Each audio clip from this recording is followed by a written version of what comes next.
Okay. Correct. Iran అనుకుంటుంది. మరి అమెరికాను కూడా మనం మాట్లాడాలి కదా! 100%. ఇప్పుడు ట్రంప్ చేసిన ప్రకటన ఏంటి? ఈ తుఫాన్ ముందు ప్రశాంతత అంటూ మళ్ళీ అంటే మళ్ళీ ట్రంప్ స్ట్రాటజీ అసలు ఏమనుకుంటున్నాడు? ఒకటి ఈ మధ్య కొంత వాతావరణం కొంత చల్లబడింది. అక్కడక్కడ యుద్ధం కంటిన్యూ అవుతోంది. మిగతా దేశాలు ఇంపాక్ట్ అవుతూనే ఉన్నాయి. లేటెస్ట్‌గా ట్రంప్ చేసిన ప్రకటన ఇది తుఫాన్ ముందు ప్రశాంతత అని అంటున్నాడు. అంటే ఏం చేయబోతున్నాడు ట్రంప్? ట్రంప్ ప్రకటన తర్వాత ఇరాన్ చేసిన హెచ్చరిక ఇది. అవును సార్. ముఖ్యంగా చైనా వెళ్ళొచ్చిన తర్వాత ట్రంప్ చైనాలో ఆయనకి చాలా పెద్ద డిఫీటే జరిగింది. అవును. పబ్లిక్ ఆప్టిక్స్ బాగోలా, ఆయన లాంగ్వేజ్ బాగోలా, ఆయన బాడీ లాంగ్వేజ్ బాగోలా. లాంగ్వేజ్ చూస్తాను వినడానికి బాగుంది, కానీ అక్కడి నుంచి ప్రొడక్టివ్ ఏం తీసుకురాలేదు. అవును. తైవాన్ జోలికి నేను వెళ్ళను అన్నాడు. తైవాన్ జోన్కి వెళ్ళాలన్నాడు. చైనా ఇచ్చిన బహుమతులు తీసుకోలేదు. చాలా రైట్. అంటే United States of America 250th independence year అనమాట ఇది. ఓకే. 1776లో US started as a country. They won the freedom from the British. Right. 1776 నుంచి 2026 250 years democratic country United States of America, number 1 in the world right no. But ఆ United States of America యొక్క ప్రాబల్యం తగ్గిపోతుంది. Okay. It is వెయినింగ్.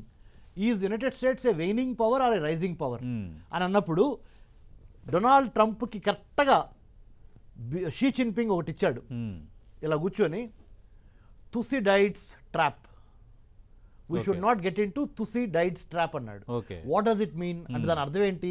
తుసిడైడ్స్ అంటే Greek mythology, Greek philosophy బట్టి one rising power, one already established player మధ్య యుద్ధం జరిగితే ఆ యుద్ధం యొక్క ఎఫెక్ట్ చాలా దారుణంగా ఉంటుంది.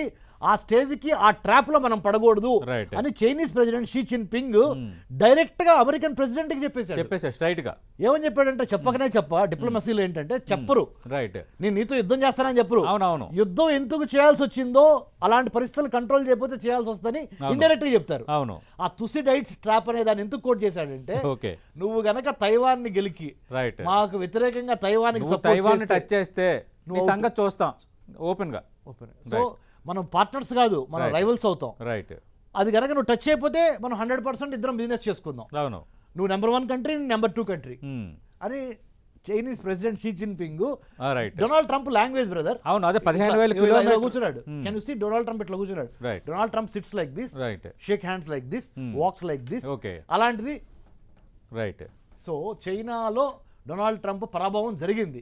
సో ఇరాన్కి ఇది అదునుగా భావించి ఇరాన్ కొద్ది కాన్ఫిడెన్స్ తెచ్చుకొని, నువ్వు చెప్పేది ఏంది, నేను అండర్ సీ కేబుల్స్ కట్ చేస్తాను, నువ్వు మమ్మల్ని బ్లాకేడ్ చేయలేవు, నేవల్ బ్లాకేడ్ చేశారు కదా ఇరానియన్ పోర్ట్స్ అని చెప్పడం జరిగింది. అమెరికన్ ప్రెసిడెంట్ చేస్తుంది కూడా 100కి 100 పాళ్ళు తప్పని. రేపు నవంబర్లో డొమెస్టిక్ పాలిటిక్స్ లో సెనెట్ నుంచి హౌస్ ఆఫ్ రిప్రజెంటేటివ్ ఎలక్షన్స్, ముఖ్యంగా the lower house of United states Congress is house of representatives. Elections జరగబోతున్నాయి నవంబర్లో. పెద్ద యాసిడ్ టెస్ట్ ట్రంప్ కి. ఇంట్లో ఓడిపోయాడు అనుకో, ఇంపీచ్మెంట్ పెట్టినా మీరు ఆశ్చర్యపోవచ్చు. అంటే నవంబర్ లో యాసిడ్ టెస్ట్ ట్రంప్ కి. So he's preparing for November election. Right. కాబట్టి ఇవన్నీ దాన్ని దృష్టిలో పెట్టుకొని మనం గమనించాల్సిన అవసరం ఉంది.